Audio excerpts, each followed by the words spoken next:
what you got to hate. Shake 'em up like a quake. Pop your feelings and turn and dispose 'em like haters I throw away. I'm forever blessed. Got the spirit that's holy controlling me. I ain't gotta coordinate. I just sit back and buckle my belt and I'm ready to blast in the stars of my destination. Melted broadcast, open vision. Melted broadcast, open vision. Melted broadcast, open vision. Melted broadcast, open vision. All right. What's going on, everyone? This is Tony Mars with the Melted Broadcast. And today we got Michael Kopf from Writing Through the Unknown, the energy that surrounds us, paranormal investigator, speaker, podcaster, Reiki master, author, and researcher, and from the eTalk TV family. What's going on, Michael? Hey, welcome back. How's it going? It's going good, man. Readjusting, getting back settled in. Yeah, I missed your shows. I appreciate that. I miss doing them. I Well, we're glad you're back. appreciate that. So what's been going on with you, man? I see you've been doing a lot of investigating, pumping them shows out every week like usual.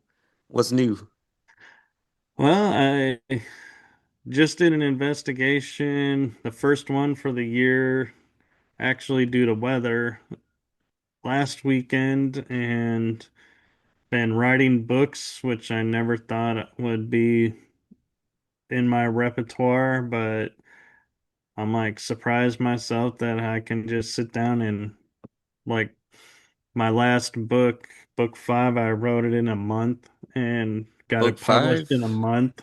Yeah, And these are available for purchase, they're on Amazon.com.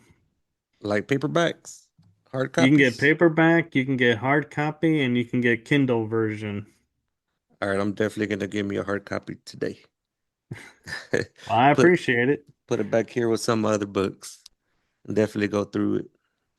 Yeah, so while you were off, doing your personal stuff, and I gotta commend you for doing that because a lot of people will sit there and say, no, I gotta do the shows first, but you took care of yourself. So I appreciate that and admire that about you and congratulate you for being that role model that says, yeah, life comes first.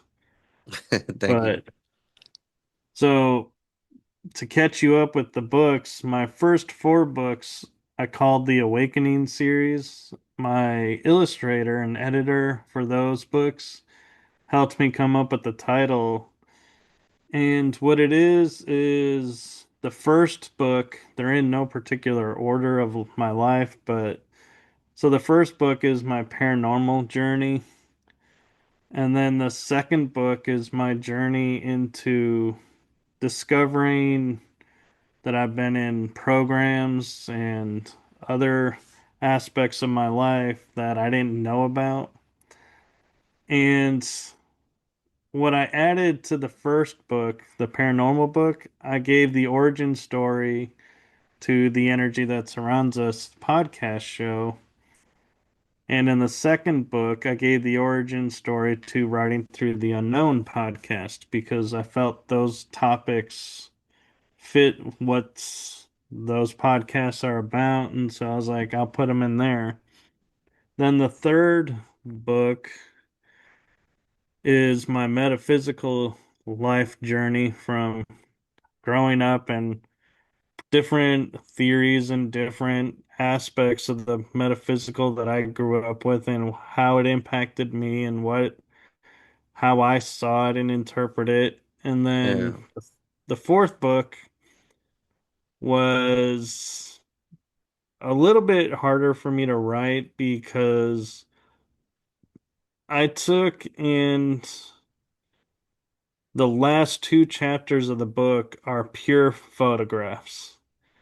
And so the book is about my personal life, like where I've traveled to, where, what I did as a kid, what, life was like. But then the second to last chapter is like my life in pictures, where I was like, here's me as a little kid, teenager, growing up. current. And my dad passed in 2023 in June, and so I thought a nice tribute to everybody because he was, a major part in my life. The last, the last chapter in that book is photographs of his life and what he, our lives as a family, his, before we were a family, what he's done. And so it's kind of a tribute to where people who may never have met him Yeah. can kind of get a feeling of his life through the photos. Well, being like, oh man, this guy probably would have been really cool to know. I'm sorry I missed the chance. And that's my hope with it. And then book five, I left the series and I'm working on it as a trilogy, and it's going to be Deeper Insights trilogy. And so book five is titled Deeper Insights into the Mind of Michael. And what I did with it was I took different concepts and I broke them into chapters. Like I have a chapter on past lives and genealogy. And I look at it and I go, okay, so what is past lives? What is genealogy? Are they connected? What do they mean? How do they impact us? And so I take the reader through and I go, okay, here are websites or information sources that I used to get this definition. And working from that definition, I then came up with this idea. And then instead of concluding it and saying, this is what it is, I conclude it with, so you are at choice now to say, okay, I accept your findings Yeah. and your path. Or if you don't, my hope is you'll go further with it and go, well, there seems to be more. And, go with it and run with it. But I don't answer what it is. And I have other aspects in there to challenge people of like perception versus thought, how those interrelate and are separate and how they impact how we think and view the world. And I even have a chapter where I say truths we blindly accept. And those I propose to people as, are these really truths or do we need to change these truths to fit the new truth that we found today? And one example that I think you'll find really interesting, and I'll start it with a question to you is, Okay.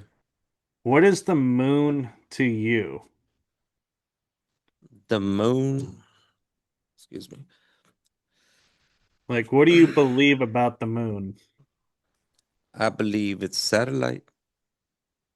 Maybe there was placed there by an advanced race for whatever reason. I don't know. And I say that because there's different aspects to it. For example, whenever they landed on it, it seemed hollow from whenever they landed and hit it, and they had that big ring that was echoing. Um, I'm not too sure. So you actually are more informed than most people because a lot of people are like, well, it's a celestial object that's been in our orbit since the Earth was created. It was a piece of the Earth that broke off, and because that's what we were told in science class in elementary school growing up, that the moon has always been there. Well, I was surprised to do research and find out the Zulu tribes, pre-Columbian tribes, Yeah. indigenous tribes, the Greeks, the Romans, all have tales of meeting civilizations that they call pre-lunar, which means before the moon was here. So No the way. moon was not always in orbit around us. that something brought it in. Like you're saying, races, benevolent races brought it in. And the interesting thing about the moon, too, is we have no satellites around it like we do around the Earth to communicate. Yeah. Why is that? Because if we can communicate around the Earth with satellites, we sure can use a satellite that's around the Earth to hit a satellite around the moon and communicate, but that stays dark. And the dark side of the moon that we never see. If it's a Yeah. spinning object in space, Yeah. we should see all of it, not only half of it. And like you're saying, and they rang it like a bell, which is not a celestial object. It is something created that was brought in. And so and then, and then I would share all of this, and then my last statement to that chapter would, or that section would be like, so what do you think the moon is? Do you believe all these cultures and all this Yeah. evidence, or do you believe science told us the truth and it's a piece of the earth and everybody else is just making stuff up or embellishing or whatever the case may be, but Yeah. I leave it to the individuals because our history, our stories, everything we're understanding is constantly changing, and so I don't want to lock in and say this is my belief, here you go, here's how I got it, and then like a month or two later go, hey, I'm writing an amendment to this section because now I learned this, so now my definition has changed Yeah. and my perspective's changed. So I leave it open for that. I like that. You leave it up to the reader, you kind of put them on this little journey, and whether they want to follow the journey and go down the rabbit hole they can, or they can or they can't, whether they want to go and do some more research. And it's crazy what you were talking about, about that the Zulu. It kind of reminds me of the Dogon, I believe it was a Dogon tribe, and they were always talking about the third guys that came down were from Sirius B, but at the time, there was only Sirius A, and it wasn't until like 100 years later they discovered it, and it's like, how did they know? Exactly. And I mean, and the thing that like trips me up somewhat too is when you get a hold of a lot of people and they say UFOs have not been around, they don't really exist. And then we go to Renaissance art, and I cannot explain this. And it's not a Mandela effect, but there is something to it though that I think that I looked at a lot of art, being a history major, and I would see the art for what it is. Now I go back and look at the art and I'm like, there's a freaking UFO in this photo.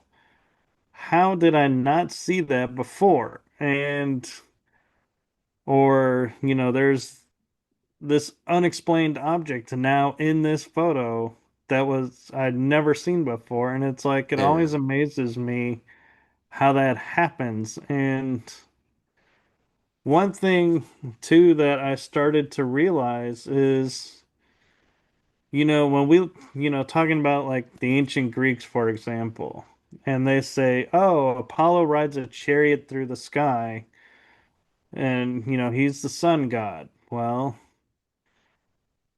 if I go and I have a UFO that I know now, I can say that's a spaceship. But in ancient Greek times, when they didn't have the notion of space travel as far as we know, yeah, how are they going to describe a vehicle in the sky? Well, what vehicles do they have around? They have chariots, they have wagons.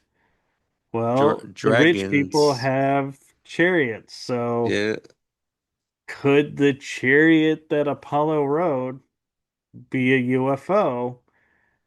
Because that's the term that they could put on it. And we forget not every civilization has the knowledge that we have today.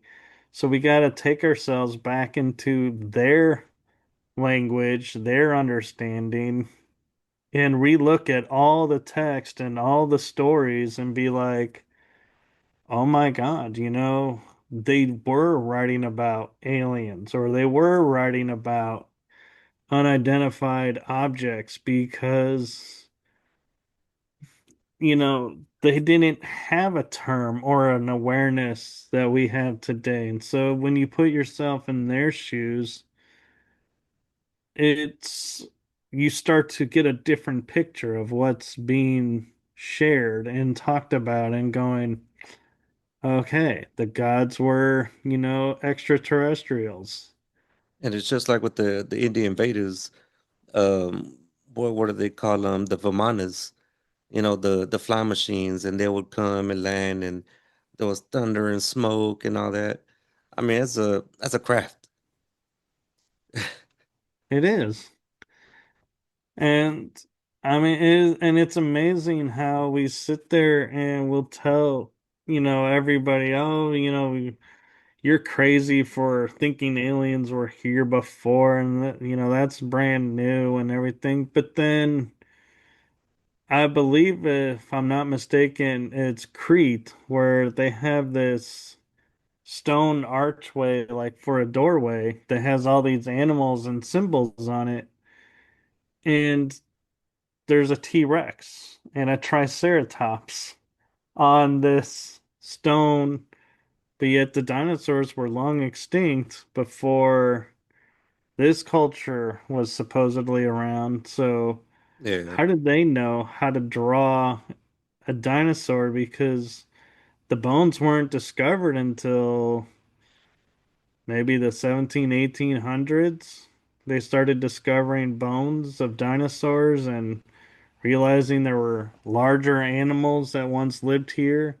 yeah, So we're talking pre-modern civilization and even pre-Renaissance age civilization, back to almost Stone Age, which is our most basic age of understanding and relevance, and going, they had awareness of something we did not have awareness of until recently.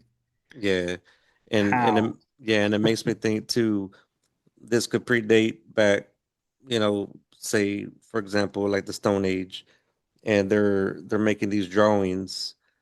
But then I sit there and I think, how long did it take for them to even develop the knowledge to be able to know that, hey, if I get this and mark it, it's gonna make some color on the wall, and to build a technique to even be able to draw something, what they're seeing.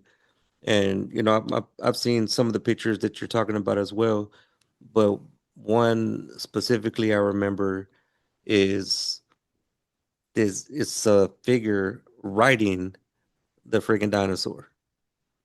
Yeah. And the dinosaurs were around how long ago? Which I think might have been what inspired Dinotopia. I don't know. I'm just speculating that one. But, another interesting aspect of our world that we don't really fully understand is, I was talking with Barbara Lamb about the Nazca lines. Yeah, And these are lines you can only see from being in the air, like in a plane or helicopter. Yet they want us to believe someone walked a line, left no footprints, made no mistakes, and created animals and shapes that were not around or not even indigenous to their area.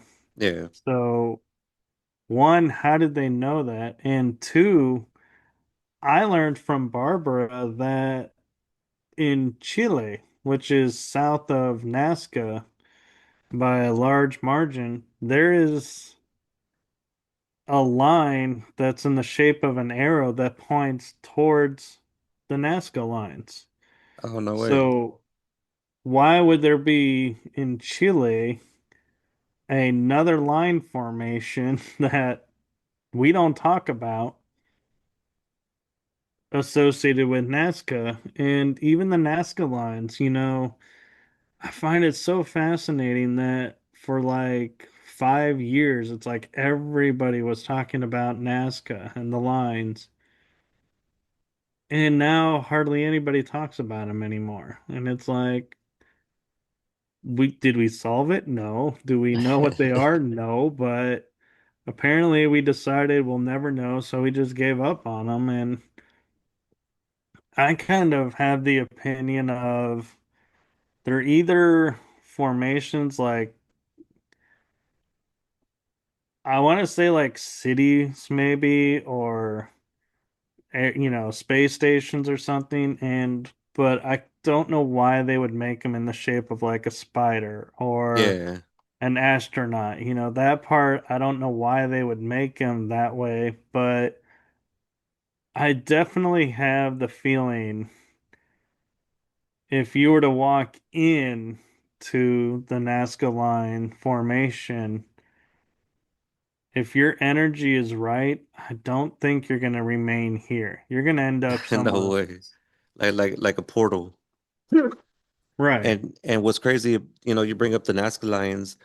We had did the Rendlesham Forest UFO deep dive, and so the dude who had touched the craft, he got all those downloads and was seeing all that binary code.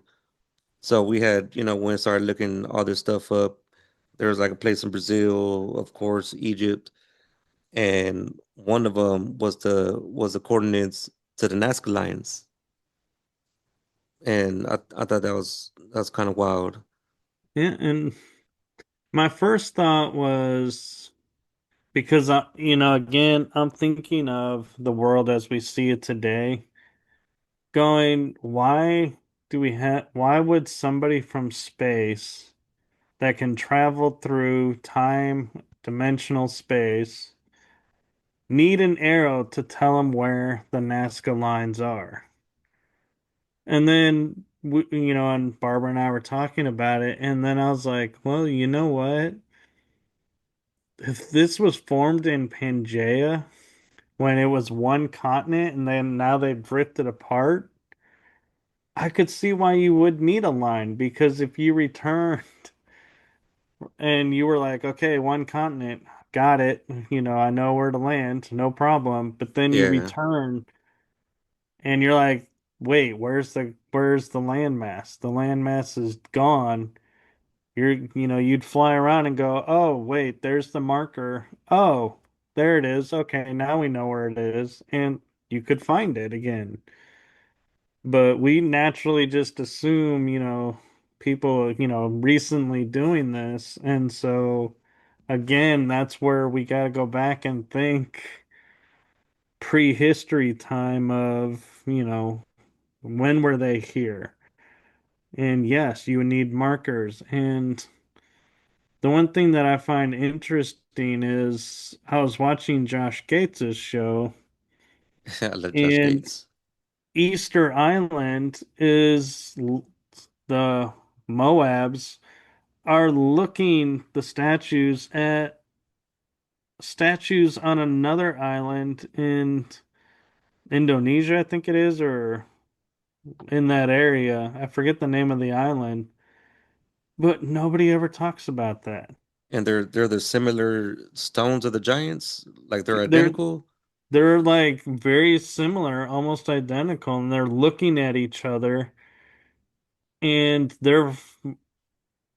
it's like why would you build even if they were completely different statues, types and everything, why would you have a statue facing a statue on an island? Of That's all crazy. things, you could have, facing east, west, north, south, but no, you're have them facing an island that has statues on it. So I kind of agree with Josh that there's got to be a connection. Can we identify it right now? No.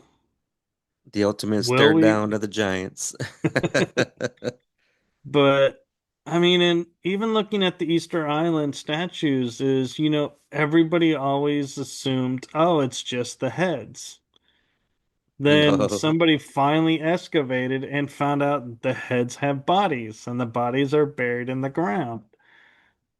Well, how much of everything around us, are we blindly accepting that this is what it is? I mean, look at the pyramids. And I'm not talking about the fact that they think water was flowing through the bottom and their power stations. That is a possibility. Yeah. But what I'm looking at is we have for decades or even centuries had the concept a pyramid is four-sided with a square bottom until a photographer took a photo, published it, and somebody looked at that photo and said, wait a minute, pyramids are eight-sided with a Yeah. square bottom. How did the Egyptians have the technology to make a straight line through stacked stone that would be an illusion to where you do not see this line? Yep. Unless it's from an aerial view. No, actually, it has to be the sun at a certain angle because then Okay. it Yeah, the creates the shadows. shadows. And I was thinking about, when I looked at that, I was like, where else does that appear in this world? And I couldn't help but go Machu Picchu, where the sun creates a shadow that goes down the serpent Oh side, yeah. and that's their calendar. And going, these people knew how the sun operated in a way we don't. And they were more advanced, I think, than we are today with their building technologies, their understanding of laying things out, and everything is lined up to constellations. No, sorry, constellations. And what's interesting to me about it is, you could sit there and go, well, everybody looks up and sees the stars, so you can line up and, everything. But they're lined up to a specific constellation. So it's not just a random thing. It is a very precise. Why do you think that is? That they have them lined up like that to these constellations, star systems? I think it's, like it's a colony. If you think about, if you were to build a colony on another world from where you came from, what would you do? You would build it to remind yourself where you come from, and in a Yeah. way that pays homage to your home, that you're like, this is who we are. So it would be built to represent that. And so that's my thoughts on that. And what blew my mind is when I was in Egypt, the Sphinx is literally right in front of the pyramids of the Giza Plateau, which Yeah. every photo I always saw the Sphinx, it was in barren desert, nothing around it. And so I was like, that's not true. Those are photoshopped, if anything. Really? All the photos that they have on the internet right now? Because I know what you're talking about. Like it was, looks like that in the pictures. So you're saying There, in real life, it's positioned in front. it's in front of and lower than the pyramids. But yeah, they are next to each other. Like literally, you could walk from one to the other. What? That's wild. And here's the other thing. It took me a while to line up, but when you see photographs of the Egyptian pyramids, you always see three, right? Yeah.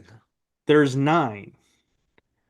There are six smaller pyramids right clustered in with them, but and I was talking with my friend going, how in the world are, these excluded?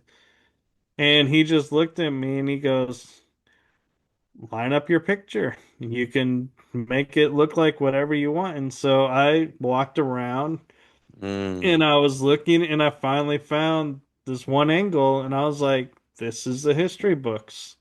It shows only three pyramids, but No way. there are six more and they are all aligned to and with the constellation. And so I find it like so amazing that we have all these stories and all these histories and all these legends that we just look at and go, okay, and nobody goes there and says, wait a minute, we need to change this because this is not true. Yeah. We just go, okay, and we just continue to ignore what's right in front of us. And one thing that I heard Laura Eisenhower talk about that got me thinking about something, and I did a little video about, you know, about history is, the Knights of the Round Table and King Arthur. Nobody can identify where really it is. There's a lot of speculation around different sites that, is attributed to, but we don't really know.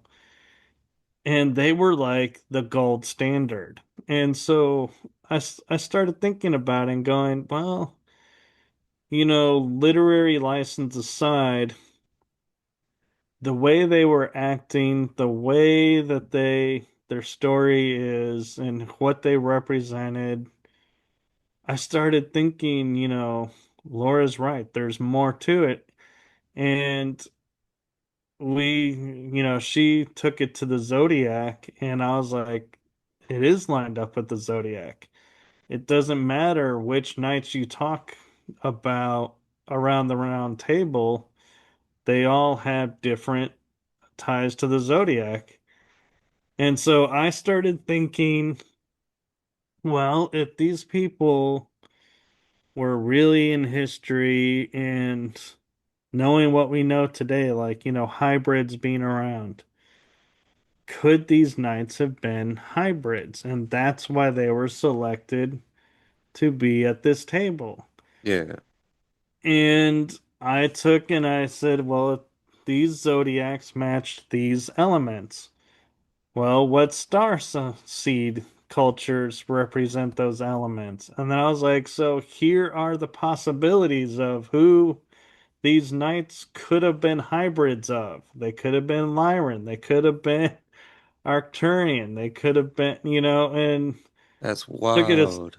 step further. And I was talking with Laura at a conference and I mentioned it to her, and she says, oh, thank you for reminding me. I keep forgetting to put that in my presentation. So she had even had that thought. And so I was like, that got validated. And it's amazing how once you start going down rabbit hole and seeing more to a story, how many more things that are going on in our world that we are able to do that and that we sit there and go, well, yeah, this is the surface story, but if we peel back the surface, what's underneath there? Yeah. How far can we go with that? And that's another thing that I did in the books is, I'm like, hey, we're going down rabbit holes. I'm going to stop my rabbit hole search here for now for the purpose of this book, but you're welcome to go on and keep going down if you want, or, you could stop two levels ahead of where I'm at. But that's the beauty of rabbit holes is you go as far as you want to go. You don't have to go to the bottom because personally, I don't know that we'll ever get to the bottom of any of the rabbit holes mysteries that we have around our world because I feel like if once we hit the bottom, what's the point anymore? It's like Yeah, we had that quench for knowledge that we all want and need, and that knowing. And so once you have it, it's like, well, then now what do I do? that's kind of how I feel about, disclosure. Like I wanted so bad for them to come out, just tell the truth, if there really is a truth. But then I got to sit back and look at it, like, damn, of all this stuff is real and all these things that people talk about and see are really happening and are really there. Like, what else is there? As far as like for me anymore, this is stuff that, I spend a lot of time thinking about and researching. It's a passion of mine. And then I think about, well, they just come out like everything is real. And there's like, well, what next? It's not like you go get one of these alien beings and sit him in a chair and let's have a podcast. Well, actually, you might find surprising that you probably have and didn't know that you had. Do you think you have at one point? I think I might have on a couple of times, come across, different hybrids or different cultures, but I think the misnomer that I feel like I personally has stopped using is that disclosure hasn't happened yet or isn't happening because in talking with a lot of my guests, disclosure's been happening for years. We just don't see it as disclosure because we all have created this picture of what disclosure is going to look like. And so we've narrowed our focus. It's like we've tunnel vision to Yeah, disclosure is going to be a UFO coming down out of the sky, and a culture is going to come out and say, "Hi, we're here to help you. This is who we are." And that may happen, but that's not the disclosure. yeah, The disclosure is like we're talking and, sharing information and bringing new awareness of ideas. yeah, for That's sure. the disclosure. We're growing. Our minds are expanding. We're no longer looking at the world and going, okay, I got green grass outside and, these nice trees. And so my day is, the sun's out. It's a perfect day. I'm good. Well, okay, but I would say to them, how do you know the grass is green? Well, that's because it's green colored. Well, how do you know that's green? That color is green. And this goes into one of the things I was talking about in my book as a truth that we blindly accept that we have been told grass is green. Yeah, And yes, science says it's reflecting back all the frequencies of green and absorbing the rest. But how do we know that frequency is green and not purple or not red or color at all? yeah. It's crazy because I think about that too. What if it's really blue? And all our lives they told us it was this color. And I go, and if we look at it as the matrix, if we see everything as a frequency code,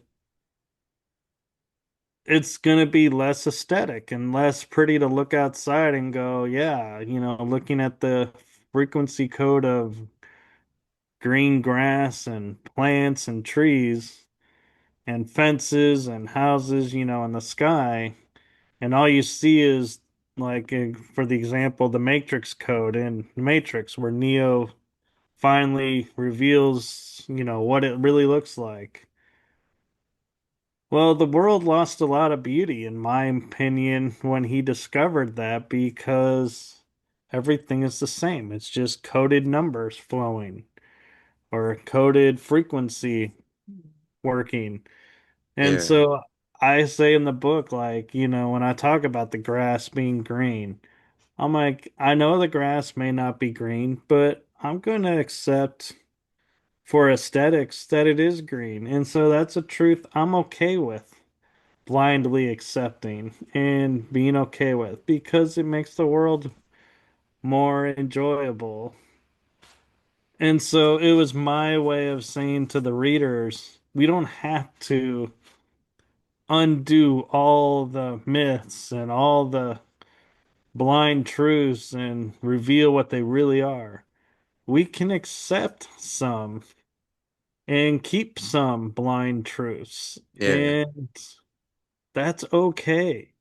We don't have to make the entire world a factual world. We can make it what we want, and if it has green grass that looks like what we think green looks like, I'm okay with that because that makes it more aesthetic and more pretty to look at than Yeah. coded going by. And so there are things in the world that, yes, we need to, in my opinion, change our viewpoint of, but not everything. I mean, and another example, and I'm not trying to get controversial or, flagged by, everybody, this is just my opinion.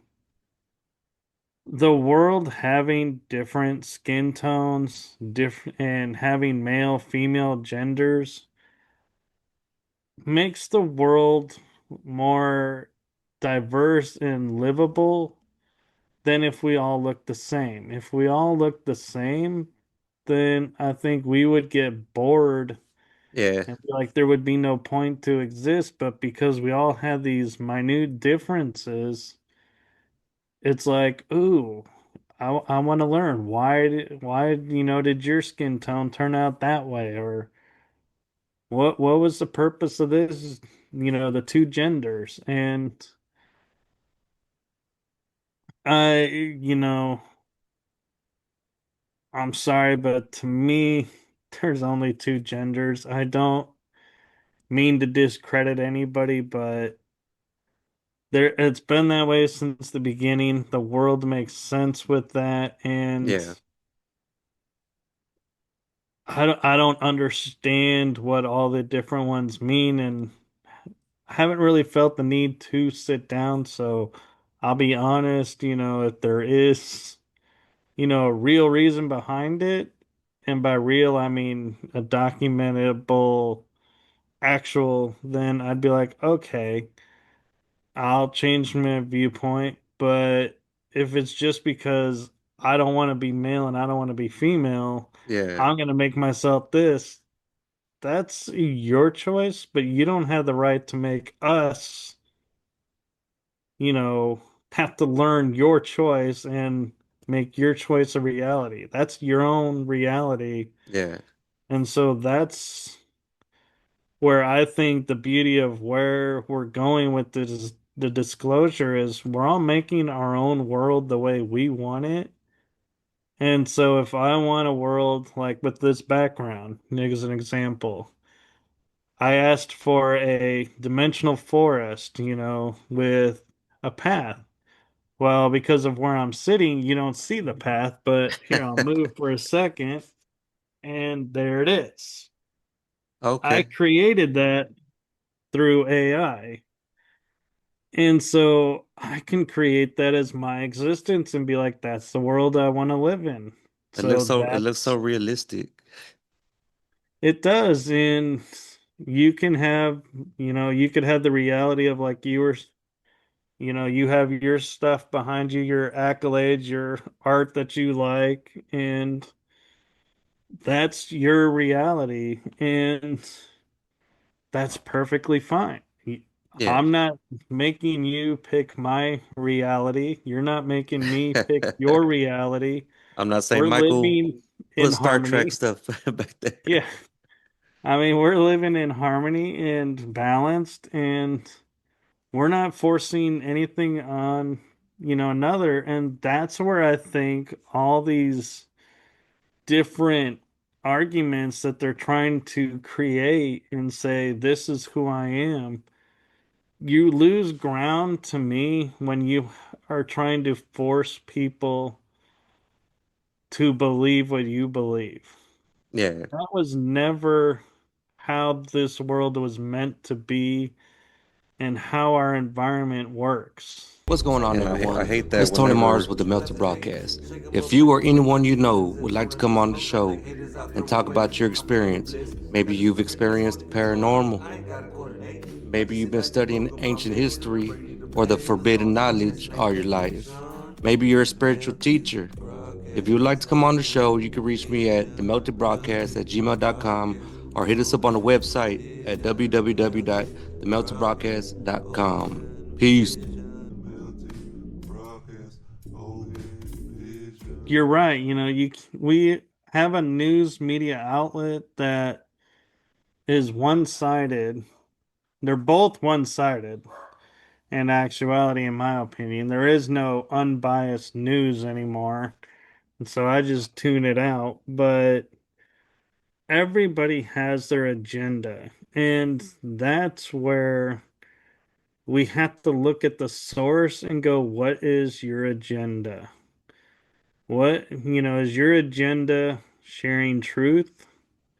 Then I'll listen. If your agenda is to make me believe what you believe is true, I'm going to tune you out because I'm open-minded, but like you're saying, I'm open-minded. I'm open to new ideas, new concepts. I like when my core beliefs and values are challenged and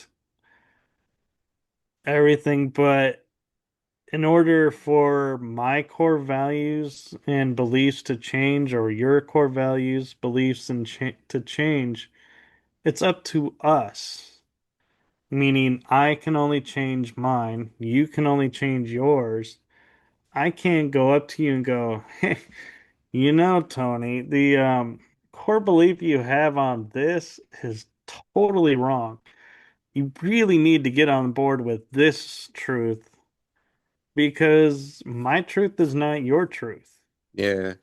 And that's something And that a lot of so, people in religion do. And nothing against religion, you know, I'm fine with all of it, but it's the same thing. If you don't believe this, they're like, no, that's wrong. This is the truth. You gotta believe this. This is the true God, or and that's one thing that I was, it bugs me. yeah. And, you know, if we took religion, the religions of the world, and we took and take them down to their basic, take all the rhetoric and all the dogma and everything out of it and go and look at what the core of all the religions are, you would find they're probably most likely, because it's been a while since I've looked at it, since I did my term paper on this, they're all the same. They all Yeah, have a book that they believe is the book, the word of their God. They all have a place of worship. They all have, this hierarchy. But what's missing from it all is the unity. It's all divisive. It's all about division. And by that I mean the Jewish people. I have Jewish friends, and one of the things that kind of struck me that I see in TV and movies, and I say, is this real? They're like, yeah, it kind of is, but we're slowly getting out of it. Is Jewish people were to marry Jewish people.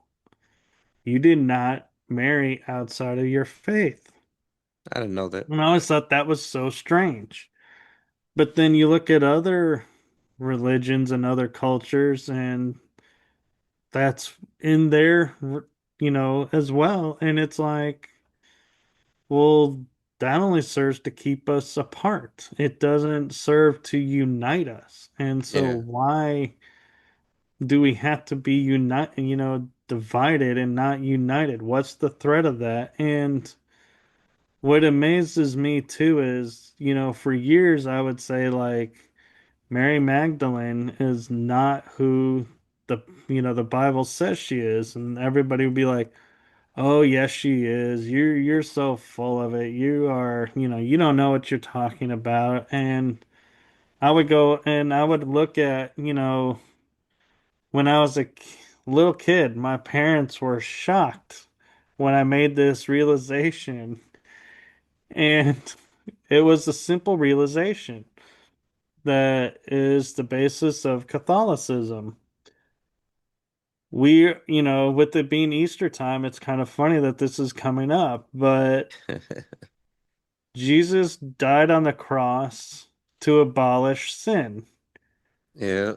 And I know where you're going. resurrected, and, ascended to heaven. How, if he died on the cross to abolish sin, does sin still exist? I So literally, therefore, he I died for yeah, nothing. I had this And conversation like a week ago with my coworker. I actually, I was in a Bible study and I was, pointing this out and going, abolish means it no longer exists. So how does this still exist after this point? And they're like, well, it's a different sin. I was like, yeah, no, if you're going to use the word sin, it can't count.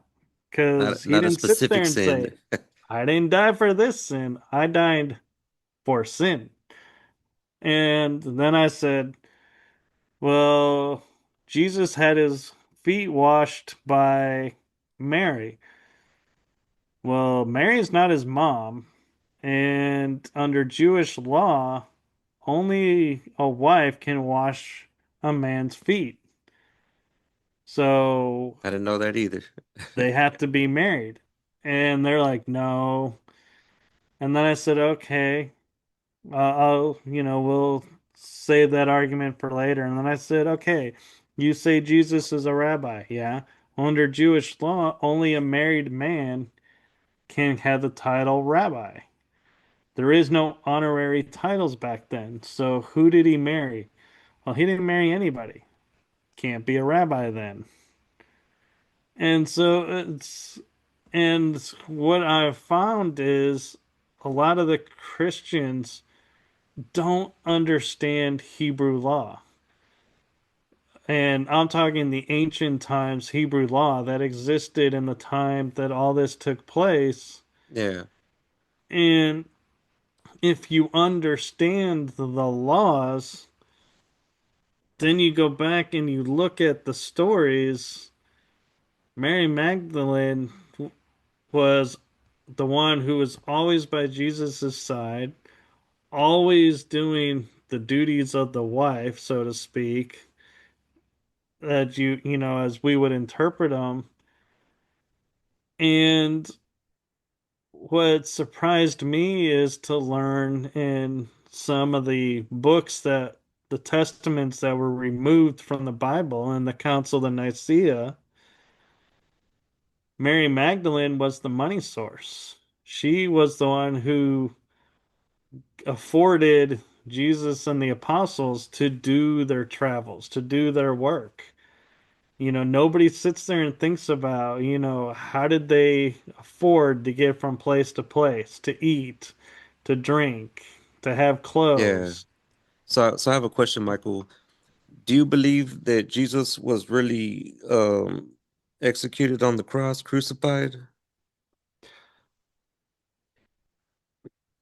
You know, that's that question is like a double-edged sword in my world because yes, there was someone executed on the cross, and it very well could have been him, but I also know he had a bloodline and had kids, Yeah. and There's stories of him being in France with Mary Magdalene, Yes, yep.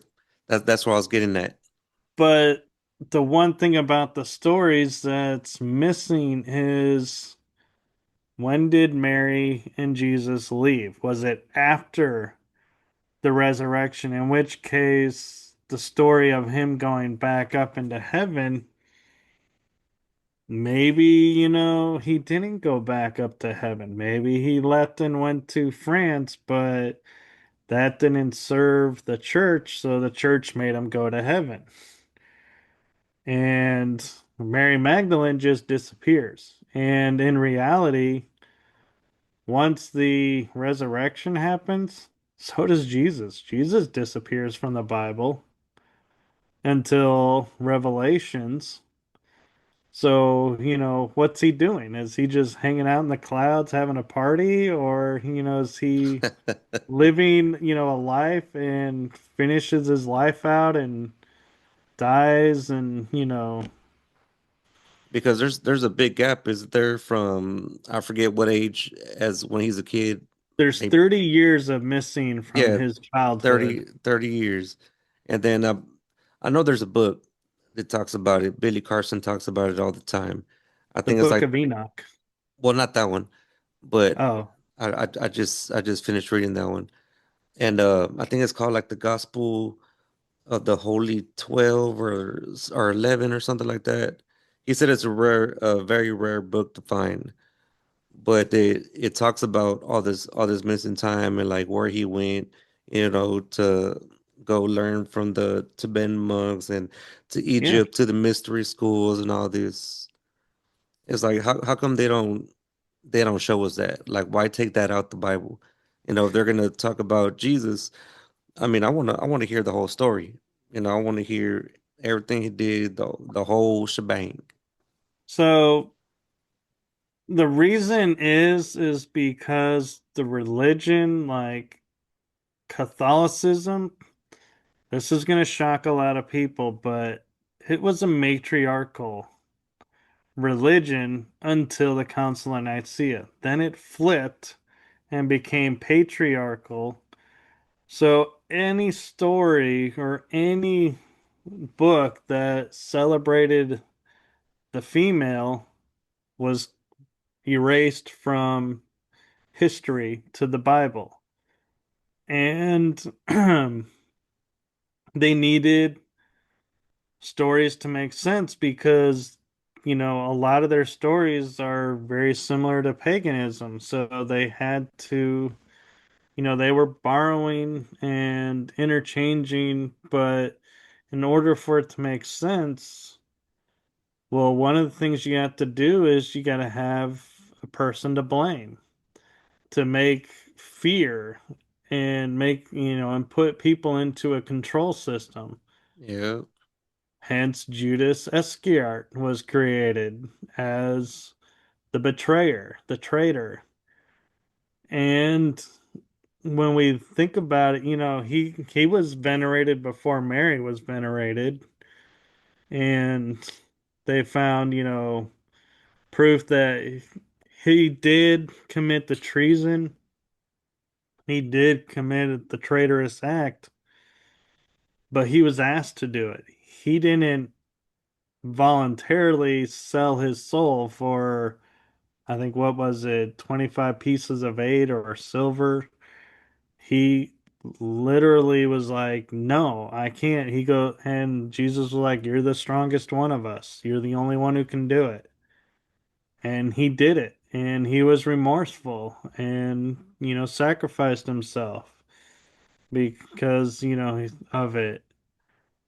But that's a much different story than he betrayed Jesus and they hung him as a traitor, because that story puts people into a framework of,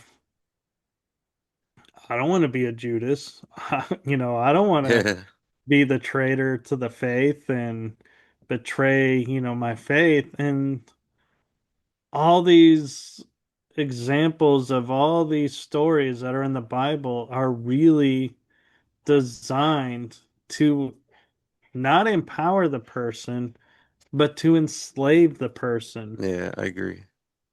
And so, I mean, and I know somebody's going to say, well, look at Job. Job, stood up for God. But I can honestly say, I do not really honestly believe that there's a God who would say, kill your family to prove your loyalty to me.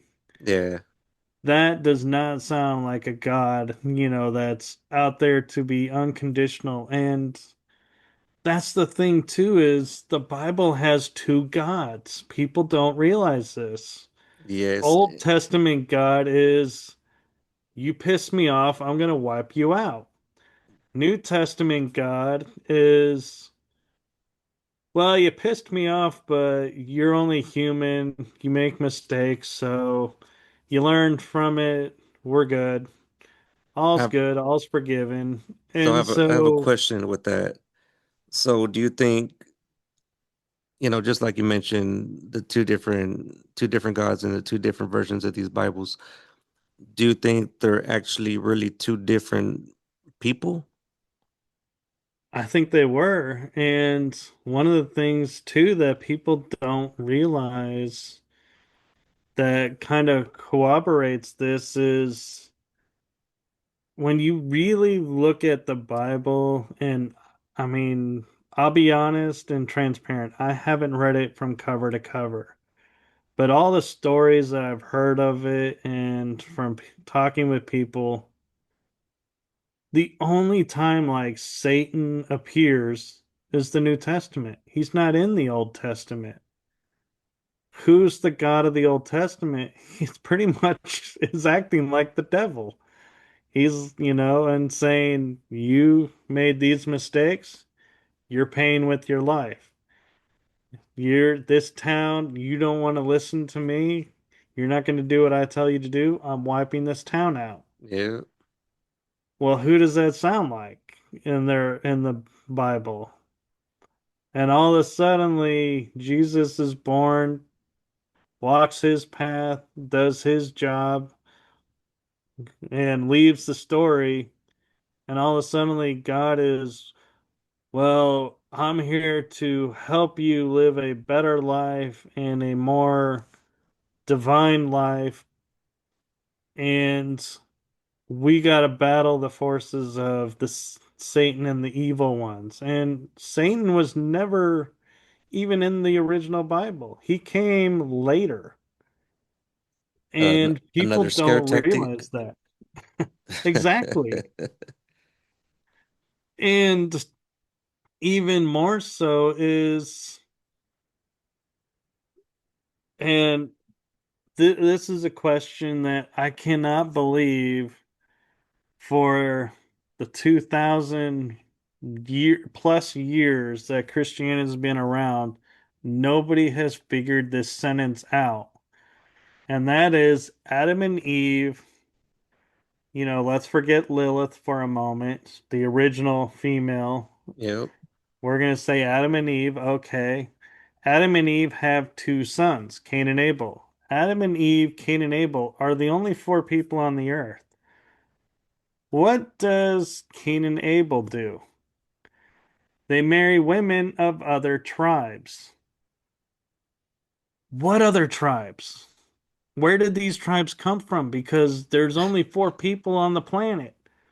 So how all of a suddenly we're being told these four people left the Garden of Eden, they have kids, Yeah. they're the only people on the planet, but all of a suddenly these two other tribes appeared, and women from two women, one from each tribe or one tribe, but they say tribes, so I'm assuming two different tribes.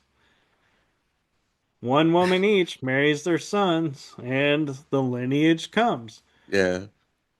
But did did God say, well, because, I feel sorry you guys are ousted and everything. I'm going to zap these tribes in real quick and make them up to the age so you guys can have a future. So my buddy's gonna trip out That, when he hears this episode. Cause earlier I told you I was like, me and my coworker were just talking about that last week. And then what you said right now, like it's like you're quoting him. What he was saying literally about the other tribes. He brought up the exact same thing, the exact same way you said it in the exact order. So that's kind of wild. yeah, I mean, there are so many clues that the story has been so altered, but they never paid attention to it because here's the reality of how they got away with this in the beginning. Who, when Christianity started and the Bible was first written, who were the only people that could read the book and tell you what the book says? Who's that? The priests. The priests? You could not, as a, let's say, lord or peasant, you were not allowed to have the Bible in your possession until later when the Reformation came around and it was translated from Latin into other languages. It was kept in Latin so that only the priests and the bishops and the archbishops and the pope could tell you what the book said because they're the only ones that were educated to know what the book said. Or alter it to, fit what they want you to know it says. Right. And, that's another example is, the book can say, Matthew slaughtered the lamb when the grape fields were in bloom. Well, lambs may not be out when grapes are growing on the vines, and so how can that be? And a guest who I think you would enjoy talking with, he has a 90-minute presentation to where he literally takes and shows you the Bible is written in zodiac code.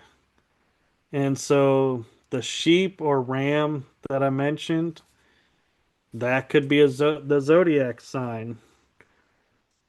The grapes, well, that could be associated to this zodiac by referencing it in those terms, that Yeah. it's only grows in this time frame. So when you start to see the code and understand the code, then all of a suddenly this text takes a whole nother, vision. And man, that would be Aquarius, I believe, is the correlation there of the zodiac to text. But Micah Dank, he is phenomenal. He's a Mason, um, Freemason, and he studies it. And he just, when he shows you how it's all mapped out, and he'll show you how almost line for line these Yeah. stories are encoded data, and it's like when you see it you can't unsee it. It's like it just makes the picture so make sense because, like, shepherds tending their field in December when Christ is born makes no sense because sheep are not in the fields in the winter. Yeah. They graze in the summer. So that's an impossibility by nature. But if you look at it coded by the zodiacs, it makes total sense.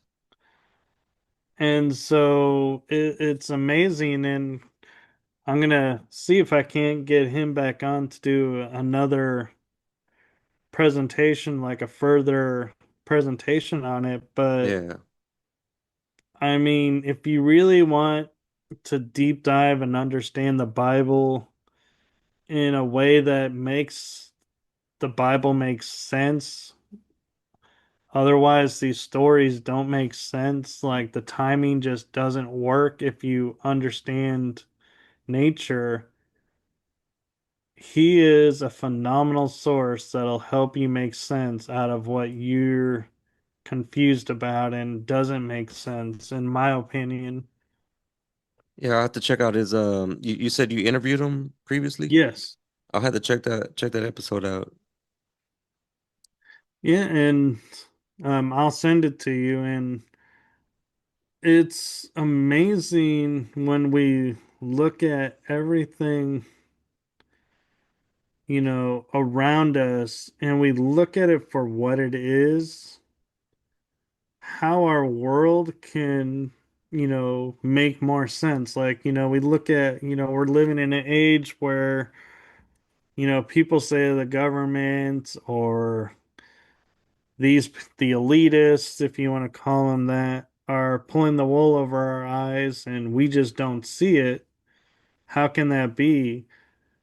Well, when you stop and you look at all these past thousands of years history that we blindly accept and don't challenge, you can see how it's possible and how they get away with it. But now that we're starting to look at it and go, this doesn't make sense. Well, it makes sense by this method, or it makes sense by this.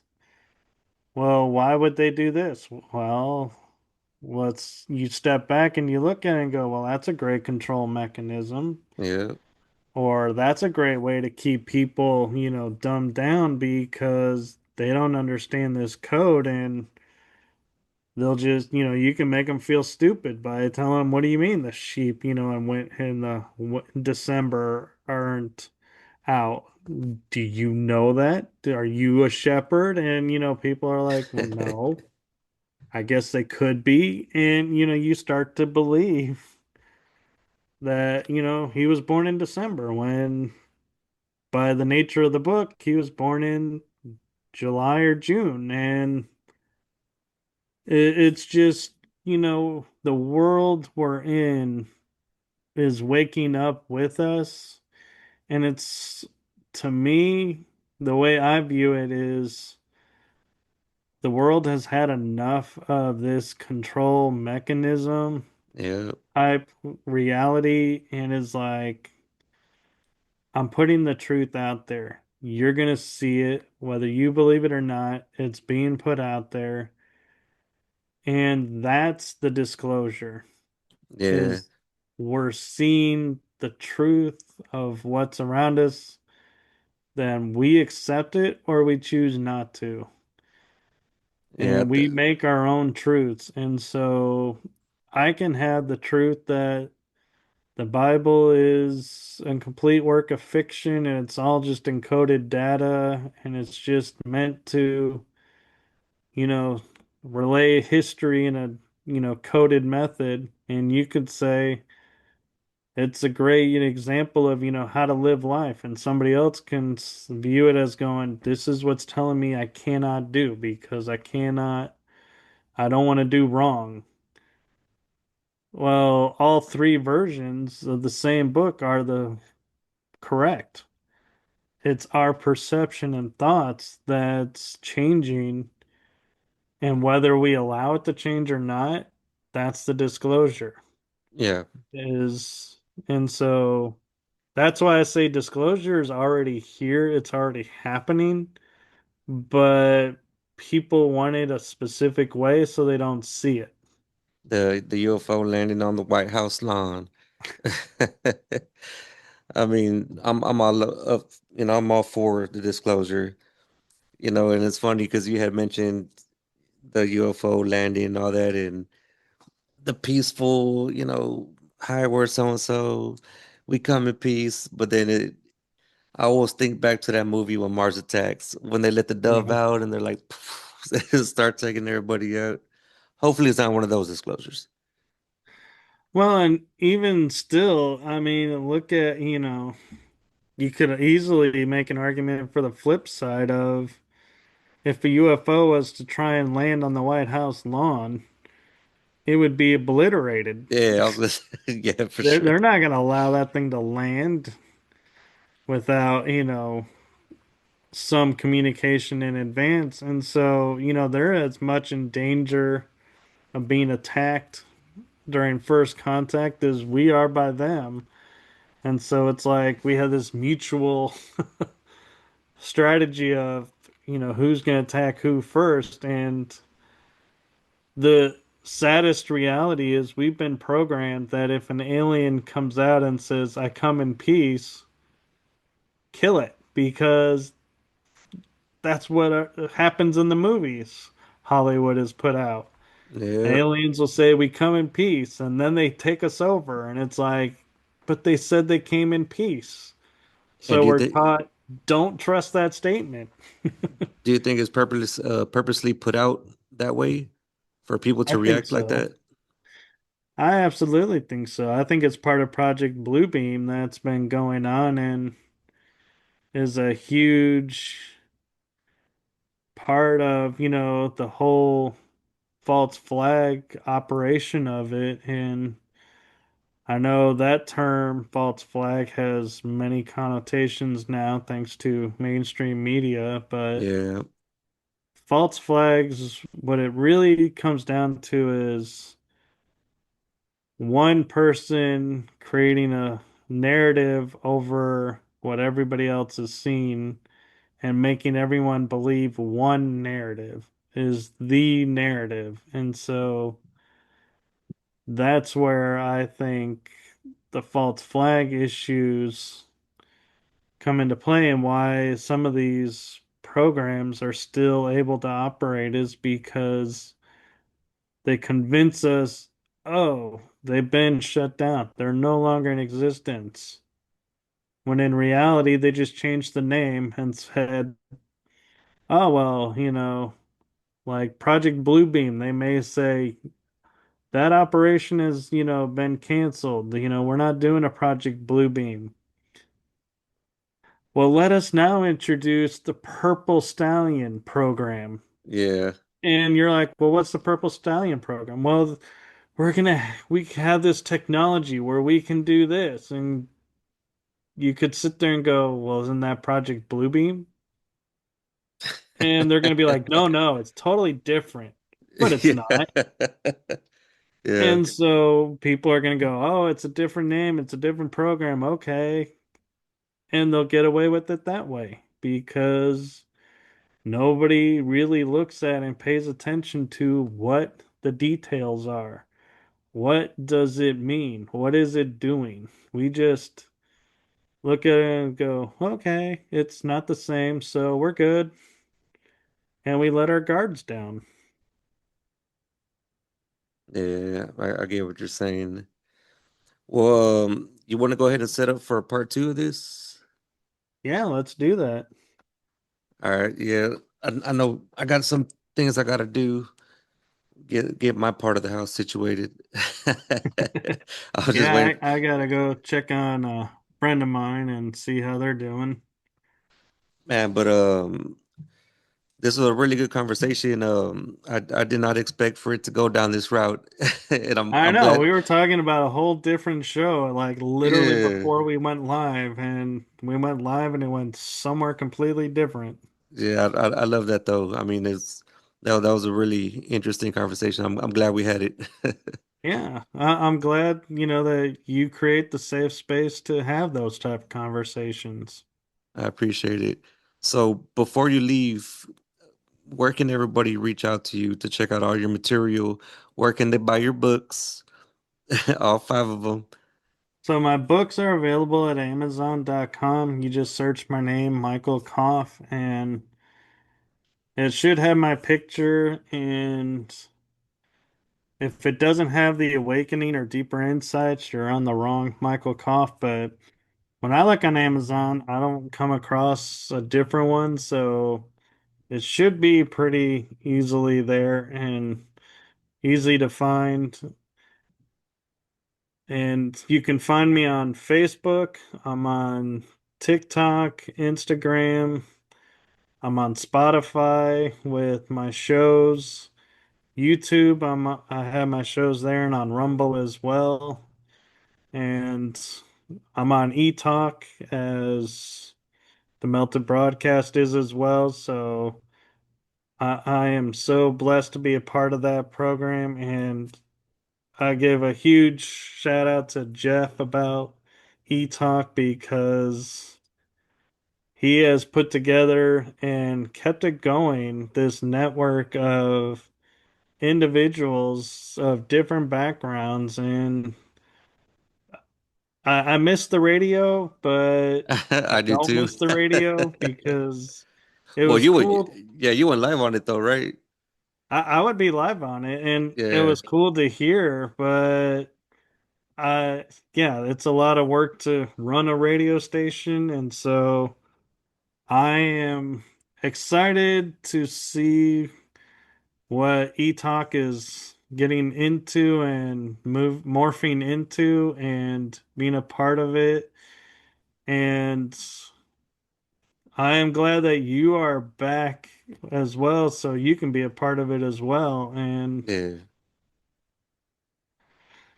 yeah, and so I mean, again, my shows that I host are The Energy That Surrounds Us on Tuesday nights. Wednesday nights is Riding Through the Unknown.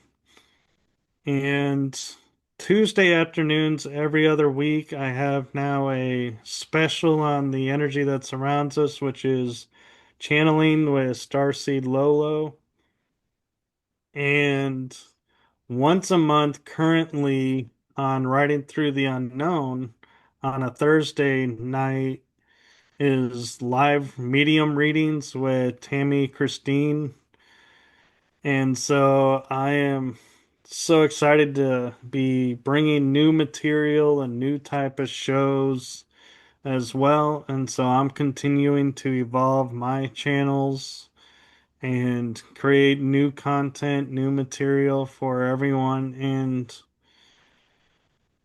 I will say I got two more books in the works, and then I haven't decided if I'm going to keep writing books or some people have suggested writing a screenplay, and others yeah. have suggested going and learning how to do audiobooks and taking the books that I have and make them audio versions.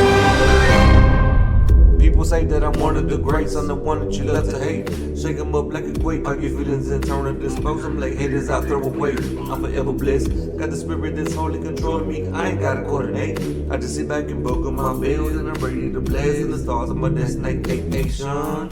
Melted broadcast, open vision. Melted broadcast, open vision. Melted broadcast, open vision. Melted broadcast, open vision.